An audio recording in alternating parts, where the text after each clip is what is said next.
Hello and welcome to Prairie Pulse. Joining me today is Jeannie Prom, the Executive Director for the Center for Tobacco Prevention and Control Policy. Jeannie, thanks for joining us today. Thank you for having me. As we get started, tell the folks a little bit about yourself and your background. I was born in North Dakota, raised in North Dakota, went to school here, and have worked here all of my adult life, and spent a lot of years working in tobacco prevention and control. So that's what led me to this current position that I have. Well, with that, then, how did you get this position and come to be the Executive Director? Well, the Center for Tobacco Prevention and Control Policy is a brand new state agency created by Measure Number 3, which the North Dakota voters passed in November of 2008. And that actually established this center, and there's an executive committee that actually does the hiring, and they hired me in October of 2009. So I'm just new to the job, but not new to tobacco prevention and control. Well, then is that the significance of Measure 3, that it created this? What is the significance of Measure 3? I'll just ask the question that way. Measure Number 3 mandated that a portion of the tobacco settlement money that our state receives be set aside and used for the creation of a comprehensive tobacco prevention and control program in our state, one based on science and the recommendations of the U.S. Centers for Disease Control. The CDC sets state-specific levels of funding that are needed to fund a comprehensive tobacco prevention and control program. In our state, that's $9.3 million a year. We're getting about $25 million annually from the tobacco settlement, and a very, very small portion of that was being spent on health, and even smaller portion that was spent on health was spent specifically on tobacco prevention and control. In 2008, the state actually started receiving an additional $14 million a year from that settlement, specifically because our Attorney General was one of the lead negotiators in the settlement. And so our state received a significant amount of money in this special fund called Strategic Contribution Funds. And so Measure Number 3 said, hey, let's take those strategic contribution funds, which our state's only going to get for 10 years, put them in a tobacco prevention and control trust fund, and create a committee to manage that funding and set up a center that can begin to build a comprehensive tobacco prevention and control program in our state. Okay. Well, now you're going to have to help me with the structure.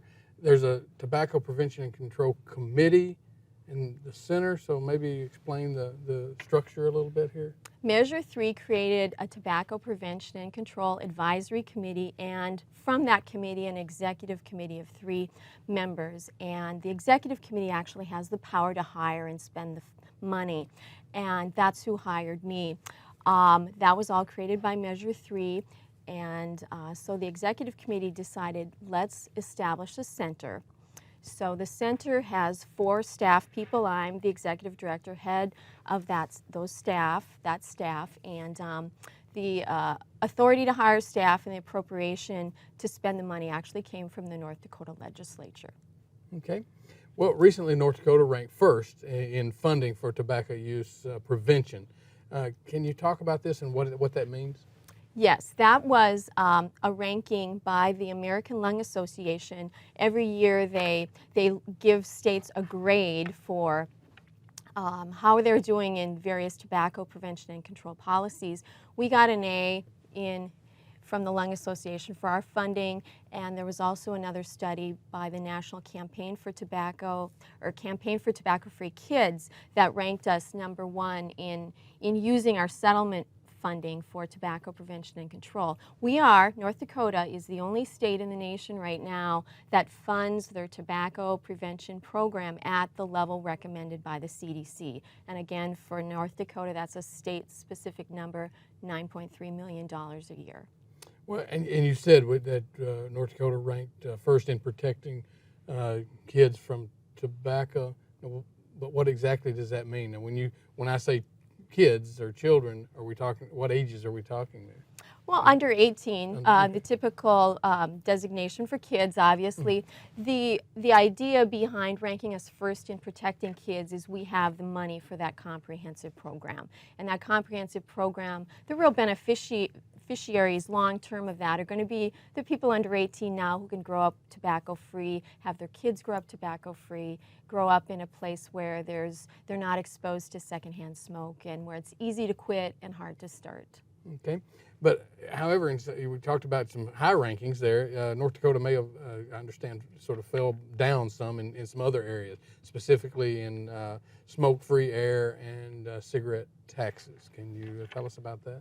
Yes, again, going back to the American Lung Association grades on our policies, we actually scored a C on smoke-free air, and that's because while we have an adequate, I don't even like to use the word adequate, our state law covers some areas that it didn't cover before, but it still exempts a lot of public places and workplaces where people spend a lot of time.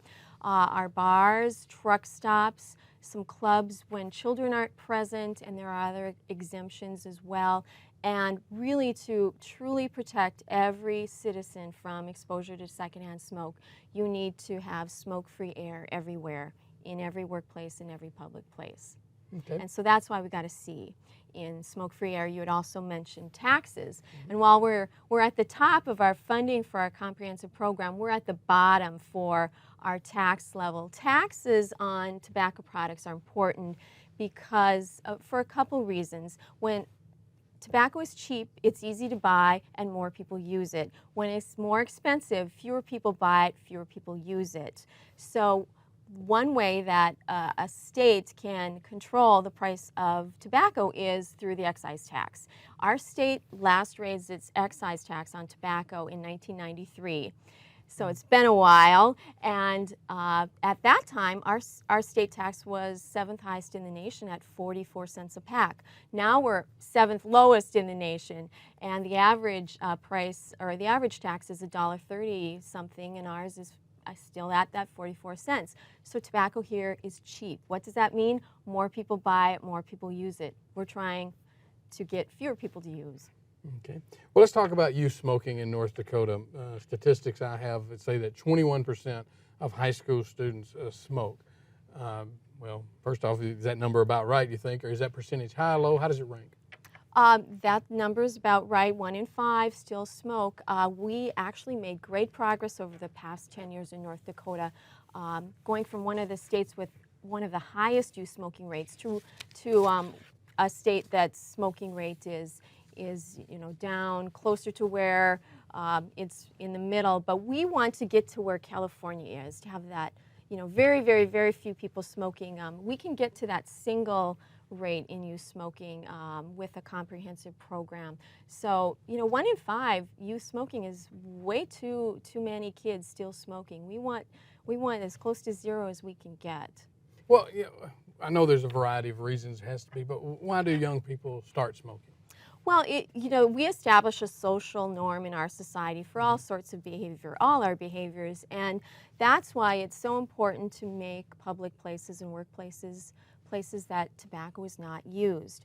We're focusing now, one of those places, on K-12 schools. We want school districts to pass a model policy to make the school campus and all the property, rented or owned, tobacco-free 24 hours a day, 7 days a week. And that, we feel, establishes a non-tobacco use social norm. So kids are raised in a school environment where tobacco use is not the norm. They don't see it. People don't, the staff don't have a smoking area. The people don't step off the curb and smoke. So we want to make our society the norm to be tobacco-free. That's very important as kids grow up and are impressioned by that. So that social norm is very important. Also, the tax, the price of a pack of cigarettes is something that for kids is very important. If it's cheap, they'll buy it. If it goes up in price, they will buy less of it than their adult counterparts because they're more affected by the price.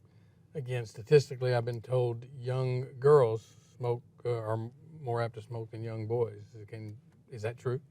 Generally, yes, and that's a very big concern because young women become the mothers of tomorrow, and therefore you're all all of a sudden you're affecting not just the woman who smokes, but all of her children. So very important to work on getting everyone to quit, but especially women of childbearing age. We're definitely one of our groups in North Dakota that we're working especially hard to get to quit. Mm-hmm. You talked about tobacco settlement money earlier, and do you expect that the percentage of that will drop in the next 5 years? Or? The percentage that the state gets? Mm-hmm. Actually, it's a formula that's established how much we get. But as tobacco use in the nation goes down, there'll be less money going into the tobacco settlement. That's a good thing. We want that to happen. So it really depends on tobacco consumption, and we've done our job if there's $0 in the account. Okay, well, I guess, but in the last, say, 20 years or so, it seems like fewer people are smoking. Maybe that's just because they don't have places to smoke, but what do you attribute that to? All sorts of good policies, population-based approaches. Like I had said, the smoke-free laws. We have 26 states in our nation right now that have smoke-free public and workplaces everywhere. We want to be one of those states. We're not there yet. That hits half of our population. Big impact on the smoking rate. We've got a tobacco tax that averages more than $1.30 per pack across the nation. That affects our use. We've had, because of the tobacco settlement, a very, I think, successful national advertising campaign called Truth that was targeting young people, and I think that has made an impact. So we've had many things, but very similar things happen in many states across the nation simultaneously, and I think that's what's really brought our rates down. Mm-hmm. You talked about smoke-free workplaces. Is it sort of almost a given now that you don't smoke indoors? Well, as far as the law goes, you follow the law, and like I said, in 26 states, that's a given. In our state, not quite yet, but we have Fargo and West Fargo that have a very strong local ordinances that limit smoking just about everywhere, but they're the only two cities in North Dakota right now. So we've got a long way to go. But I think if you talk to the man on the street, they will say it's just a matter of time. It's not if, it's when that, there will be no smoking indoors, including those places that are still exempted by our state smoke-free law. Mm-hmm. Well, can you talk some about restaurant and bar owners across the state? Some cities are very strict about this, others aren't. Which cities are more aggressive? Generally, our larger cities have taken the lead. Fargo and West Fargo, as I said, have local ordinances. We've got some cities and the policymakers considering it. Grand Forks is. So traditionally, over the past 20 years, the cities have taken the lead with local tobacco control policies, and that's still the same with local smoke-free policies. However, I will say, you go city to city, on any size city, you may find a business, including a bar, that has voluntarily decided to go smoke-free even without being mandated to do so, and that's always an option. So why is it the case, though, that the larger town seems to have tougher restrictions? Well, we have invested resources in helping communities get organized around this issue for a long time. And if you're going to have a population-based program, which is what public health looks at the population as a whole, if you want to reach the most people, you're going to start where the most people are. So we've invested more resources over time in the larger cities. However, I will say that since the state has received tobacco settlement dollars, all local public health units have been funded. So we're reaching everybody. But we've had more history in the larger communities. Okay, well, I seem to understand that, or at least here, maybe anecdotally, but bar owners initially sort of complained about smoke-free bars. But it seems that yet that business is still probably doing okay. Can you expand on this at all? In every situation anywhere across the United States where there's been a law, whether it be local or state, where bars have had to go from allowing smoking to not allowing smoking, if you look at the sales tax data, which is objective data, it's not self-reported, It just shows an accurate reflection of the sales. There has been no negative effect on bars from smoke-free laws, whether it's a city ordinance or a state law. Okay. What about the argument of taking rights away from smokers? Can you talk about that? Well, I'll go to the old saying that your right to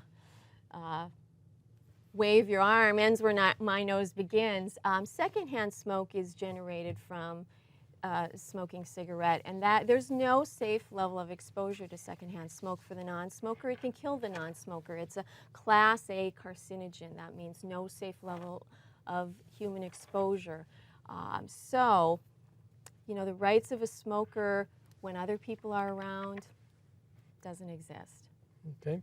Well, with that, and you talked about the American Lung Association, do most lung cancer deaths result from smoking? 90% of all lung cancer deaths are directly related to smoking, so almost all of them. It's very rare to have a lung cancer case that isn't related to smoking.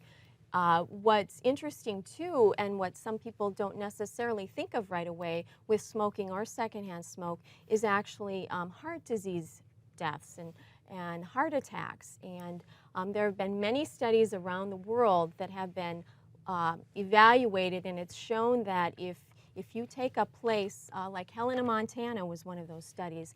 They had smoking in bars, and then they had a local ordinance that said no more smoking in bars. Their heart attack rate at the local health center dropped. We have seen that in many communities across the United States. It's been studied. We've seen it in countries. It's been studied.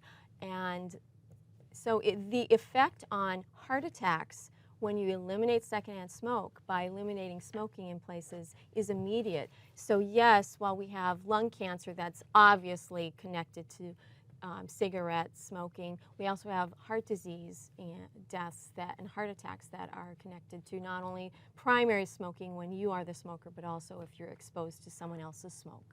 Okay, so basically you're telling me though that then there is concrete data that shows that secondhand smoke does cause lung cancer and, as you just said, heart disease. The science is very clear in both cases on the causal relationship between primary and secondary smoking, cancers, and heart disease.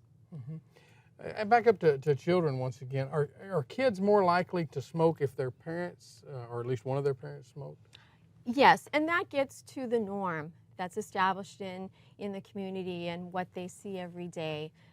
So if you grow up in a non-smoking family, less likely you are to smoke. That doesn't hold true in every single case, but the less smoking they're exposed to, the less likely they'll think that that's the thing to do. Well, now you talked about that you're a new organization. Again, remind me, when were you created? The Center for Tobacco Prevention and Control Policy is a new center created by Measure 3, which passed in November of 2008, funded by the 2009 legislature. So we were created in 2009, so we're just a few months old. And so what have been your initial objectives as you started out? Well, our initial objectives is to do what the law mandates that we do. Besides setting up a comprehensive program, the law also says that we are to use the CDC recommendations for best practices. The CDC has studied states that have comprehensive or near comprehensive programs in the past. They looked at what worked and they made recommendations as to what other states should do if they want results, like California, where they actually have seen a decrease in lung cancers, where the rest of the country's seen an increase. Where they've seen single-digit youth tobacco use rates. The rest of the country is far behind that. What worked in California? They studied that. What worked in Massachusetts? What they found are there's a small list of categories that we should be working in and we should be investing a certain amount of our resources in. The first one is very important, and that is to fund state and community efforts.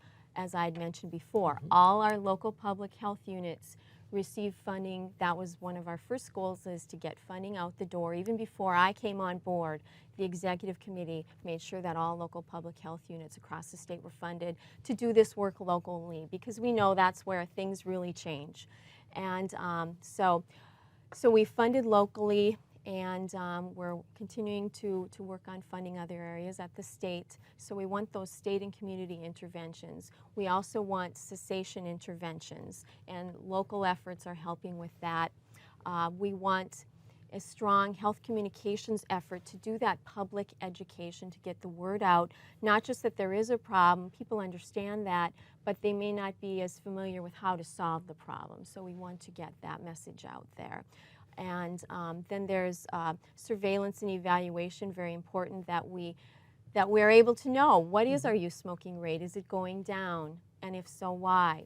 And then we have just administrative costs. So those are the 5 areas that we're really focusing on. The most important of that, we're spending about half our time on those state and community interventions. And as I mentioned before, we're going to focus on smoke-free policies at the state and local level. We're going to focus on tobacco-free campuses in K-12 schools, but also we just had Lake Region State College campus go tobacco-free. North Dakota State University just went smoke-free. So we're making great strides at the university level after 12. The post-secondary world, we're affecting that area and our young adults and what they see as normal too. We want to increase the tobacco tax in North Dakota. In fact, one of the first projects that the new advisory committee did, even before they were funded, they wrote a 5-year state plan. One of our goals is to see the tobacco tax in North Dakota increase by $2 a pack. That seems significant, but that's because we're so very low.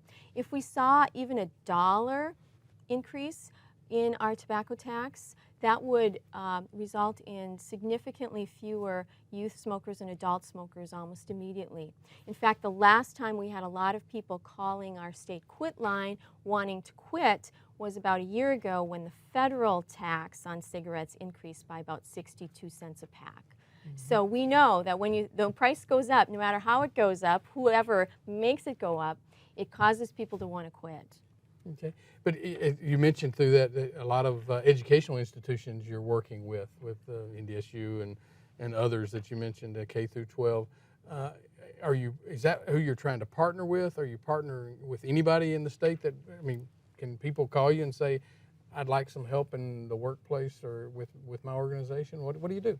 Yes, like I said, our important partners are local partners like the local public health units. They are working with the colleges in their area. They are working with the K-12 schools in their area. They're the likely first line partner because they're right in town.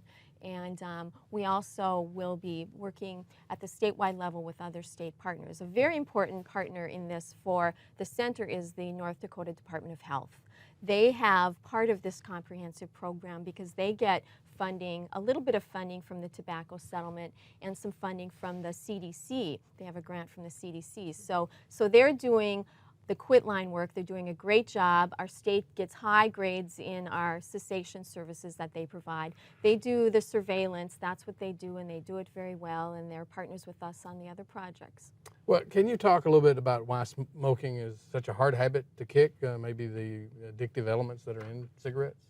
Nicotine is the addictive element in tobacco products. It's one of the most addicting substances, as hard to quit as heroin, and that's what makes it so hard. A lot of people you hear quit cold turkey, and that's great, but we're down to 1 in 5 adults still smoking. We've been there for a long time. These are the people that are really having a hard time quitting for good, so we really need to ramp up our efforts to make it easy for them to quit in large numbers, and that's where our cessation services are important, but also limiting where they can smoke. We know that makes them want to quit more. The price of tobacco makes them want to quit more.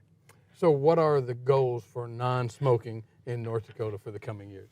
Well, we want to see a significant reduction in both youth and adult smoking over the next 5 years, and we think that if we have this comprehensive program and it's working and it maintains funding by the North Dakota legislature at the level recommended by CDC, we can see a 12% reduction in our youth smoking in 5 years.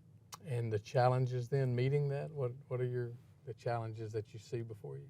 Well, the tobacco industry is out there, and they have a goal that's opposite of what ours is, and our projects don't occur in a vacuum, so we're always up against the influence of the tobacco industry, and it may not be obvious, but it's very, very prevalent in our state. So that's the challenge. We know that the people want to see this happen. They voted Measure 3 in, and they're supportive of the policies. Okay. Well, if people want more information, where can they go? We have an office in Bismarck, and they can call us. Our number is 701-328-5130. Okay. Well, thank you for joining us today, and thank you for all the information. Well, that's all we have on Prairie Pulse this week, and as always, thanks for watching.